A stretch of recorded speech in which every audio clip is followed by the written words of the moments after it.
धेरैले यही सोध्ने गर्छ कि साउदी अरबमा कम्पनी ट्रान्सफर कसरी गर्न सकिन्छ बिना कपिलको पर्मिसन, बिना कम्पनीको पर्मिसन। मलाई धेरै साथीहरूले सधैँभरि सोध्ने कुरा नै यो हो कि कम्पनी ट्रान्सफर कसरी गर्ने, कम्पनी अर्को कम्पनीमा जान चाहन्छु म, साउदी अरब आएको मैले यति समय भयो, अर्को कम्पनीमा जान चाहन्छु भन्ने हाम्रो धेरै नेपाली दाजुभाइहरू हुनुहुन्छ। आज म तपाईँहरूलाई यसको बारेमा यस्तो जानकारी गराउन चाहन्छु कि तपाईँले बिना कफिल, बिना कम्पनीको पर्मिसन नै तपाईँले कम्पनी ट्रान्सफर गर्न सक्नुहुन्छ। कुन अवस्थामा हामीले कम्पनी ट्रान्सफर गर्न सकिन्छ त? यो होइन कि कम्पनी ट्रान्सफर गर्न मिल्दो रहेछ भनेर अरू कम्पनीमा जाने भन्ने हुँदैन। तपाईँको केही यसमा रुल रेगुलेसनहरू हुन्छ, यो हामीले फलो गर्न पर्ने हुन्छ। यसको बारेमा तपाईँलाई म आज जानकारी गराउनेछु र हामीले कम्पनी ट्रान्सफर गर्दाखेरि कति खर्च लाग्छ त, कम्पनी ट्रान्सफर गर्दा लाग्ने खर्च कति हो, पहिलो, दोस्रो, तेस्रो, यसको बारेमा तपाईँलाई म आज जानकारी गराउनेछु। भिडियो स्किप नगरेर हेर्नुहोला, किनकि भिडियो स्किप गरेर हेर्नु भने यसको बारेमा तपाईँलाई केही पनि जानकारी हुँदैन र यो भिडियो तपाईँले आज धेरै जान्न जरुरी छ, बुझ्न जरुरी छ। किनकि अर्कोचोटि तपाईँले मेसेज गरेर कम्पनी ट्रान्सफर गर्न मिलेन, अर्को कम्पनीमा कसरी जाने होला भनेर सोध्न नपरोस्। आज यो विषय नै यही कि साथीहरू, तपाईँले बिना कपिल र कम्पनीको पर्मिसन कुन अवस्थामा कम्पनी ट्रान्सफर गर्न सकिन्छ त साउदी अरबमा र कति खर्च लाग्छ कम्पनी ट्रान्सफर गर्न, त्यो कसले बिहोर्छ त, यसको बारेमा म तपाईँलाई पुरै जानकारी गराउनेछु आज। तपाईँहरू यो च्यानलमा पहिलोचोटि भिजिट गर्दै हुनुहुन्छ भने च्यानल एक सब्सक्राइब गरिदिनु होला।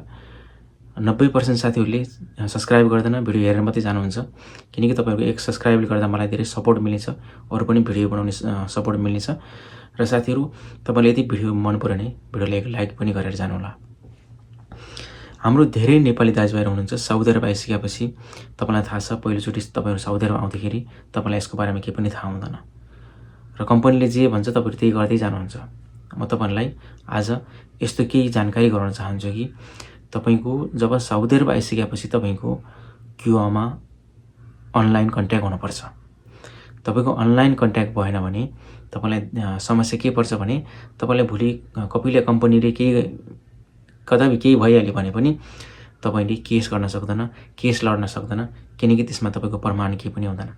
तपाईँको क्युआ अनलाइन कन्ट्याक्ट हुनुपर्ने हुन्छ। क्युआमा सो गर्नुपर्छ कि तपाईँको अनलाइन एक्टिभ भनेर देखाउँछ तपाईँको कति वर्षको कन्ट्याक्ट छ भनेर। अब यहीँबाट सुरु हुन्छ साथीहरू, कसरी कम्पनी ट्रान्सफर गर्न सकिन्छ त हामीले। के छ भने साथीहरू, तपाईँहरू नेपालबाट साउदी अरब आउनुहुन्छ र तपाईँको कम्पनीले काममा 3 महिनासम्म बनाएको छैन भने तपाईँहरू अर्को कम्पनीमा जान सक्नुहुन्छ। कम्पनी खोजेर तपाईँहरू अर्को कम्पनीमा जान सक्नुहुन्छ र 3 महिनासम्म सेलेरी दिएको छैन भने पनि तपाईँ अर्को कम्पनीमा जान सक्नुहुन्छ। के छ भने यहाँ साउदी अरब आइसकेपछि कम्पनीले 1-2 वर्षको काममा बनाइदिन्छ। कोही बेला सेलेरी दिन्छ राम्रोसँग, कोही बेला समयमा सेलेरी दिँदैन, अनि कपिलले त्यसरी झुलाइरहेको हुन्छ। यही माध्यमबाट तपाईँले मैले भने जस्तै कफला गर्नुभयो भने तपाईँलाई कुनै पनि किसिमको समस्या पर्दैन साउदी अरबमा। पहिला यो कुरा जान्नुहोस्, तपाईँको कन्ट्याक्ट अवधि पुरा भएको छ कि छैन। तपाईँले आफ्नो खुसी अनुसार कफला गर्न मिल्दैन, तपाईँको कन्ट्याक्ट अवधि पुरा हुनुपर्छ। कन्ट्याक्ट अवधि पुरा नभएसम्म तपाईँले तपाईँको कन्ट्याक्ट टर्मिनेट गर्न मिल्दैन जबसम्म तपाईँको कन्ट्याक्ट पुरा हुँदैन।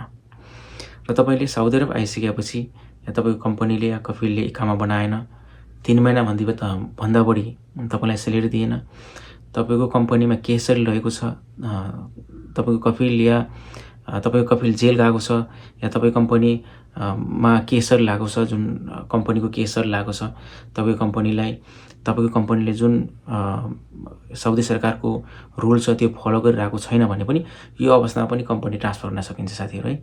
यसरी नै कम्पनी ट्रान्सफर गर्न सकिन्छ। र कम्पनी ट्रान्सफर गर्दा लाग्ने खर्चहरू कति लाग्छ त भनेर तपाईँलाई जानकारी गराउँछु म।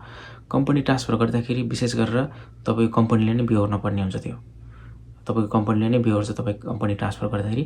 र तपाईँको कम्पनी एकदम अब नाजुकै अवस्थामा पुगिसकेको छ भने, अब तपाईँले आफैले गर्न चाहनुहुन्छ, राम्रो आफै तिरेर भन्छ भने पनि त्यो तपाईँको कुरो हो। तर यहाँको रुल रेगुलेसन चाहिँ के छ भने साथीहरू, जुन तपाईँले कम्पनी ट्रान्सफर गर्दै लाग्ने लागत त्यो कम्पनीलाई नै बिहोर्नुपर्छ। पहिलोचोटि तपाईँले कम्पनी ट्रान्सफर गर्दाखेरि तपाईँको 2000 रियाल लाग्छ साउदी रियाल। दोस्रोचोटि कम्पनी ट्रान्सफर गर्दाखेरि 4000 रियाल लाग्छ र तेस्रोचोटि कम्पनी ट्रान्सफर गर्दाखेरि 6000 रियाल साउदी रियाल लाग्छ साउदी अरबमा कम्पनी ट्रान्सफर गर्दाखेरि। र बिना कपिलको पर्मिसन कसरी ट्रान्सफर गर्ने तपाईँ मैले भनिसकेँ तपाईँहरूलाई। कपिल र कम्पनी बिनाको ट्रान्सफर हामीले यो अवस्थामा गर्न सकिन्छ। जब साउदी अरब आइसकेपछि तपाईँहरू हतार गरेर कम्पनी छोडेर भाग्ने काम कोसिस नगर्नु। कम्पनीमा काम दिइरहेछ, काम गर्नुहोस् र कम्पनीलाई कहिले पनि मलाई यो भएन त्यो भएन, मलाई भने जस्तो सेलेरी दिएन भनेर तपाईँले कम्पनीसँग झगडा नगर्नु। कम्पनीसँग झगडा गरेर काम छोडेर बस्नुभयो भने तपाईँलाई कम्पनीले उल्टो केस लगाइन्छ। यो पनि साउदी अरबमा लेबर ल अनुसार यो पनि गलत हो, किनकि तपाईँको सेलेरी दिएको छैन, इकामा आइडी कार्ड बनाएको छैन भने त्यही अनुसार केस चल्न सक्छ। त्यही अनुसार नै तपाईँले केही कानुन रूपमा प्रोसेस गर्न सकिन्छ। तर साउदी अरब आएर तपाईँले काम छोडेर बस्नुभयो भने, तपाईँ भागेर काम गर्नुभयो भने तपाईँलाई धेरै किसिमको समस्याहरू यहाँबाट सुरु हुन्छ। त्यही भएर जब तपाईँ साउदी अरब आइसकेको साथीहरू कम्पनी ट्रान्सफर गर्दा भने आफ्नो कन्ट्र्याक्ट अवधि पुरा गर्नुहोस्। र मैले अघि नै भनिसकेँ, कन्ट्र्याक्ट अवधि तपाईँले पुरा गर्न पर्ने हुन्छ। यदि तपाईँको कम्पनीले इकामा बनाएको छैन, सेलेरी टाइममा दिएको छैन, तपाईँ रिटर्नमा गइसकेको छ भने, र अर्को कुरा साथीहरू तपाईँको कपिल जेलमा छ, तपाईँको कम्पनी केसर ल्याछ, यो अवस्थामा तपाईँले कम्पनी ट्रान्सफर गर्न सक्नुहुन्छ। तपाईँलाई आजको भिडियो कस्तो लाग्यो? यो भिडियो सक्दो आफ्नो साथीभाइलाई पनि सेयर गरिदिनु होला। भिडियो मन पऱ्यो भने भिडियोको लाइक पनि गरिदिनु होला। यस्तै खालको जानकारी लिएर म तपाईँ समक्ष आउनेछु। नमस्ते, जय नेपाल।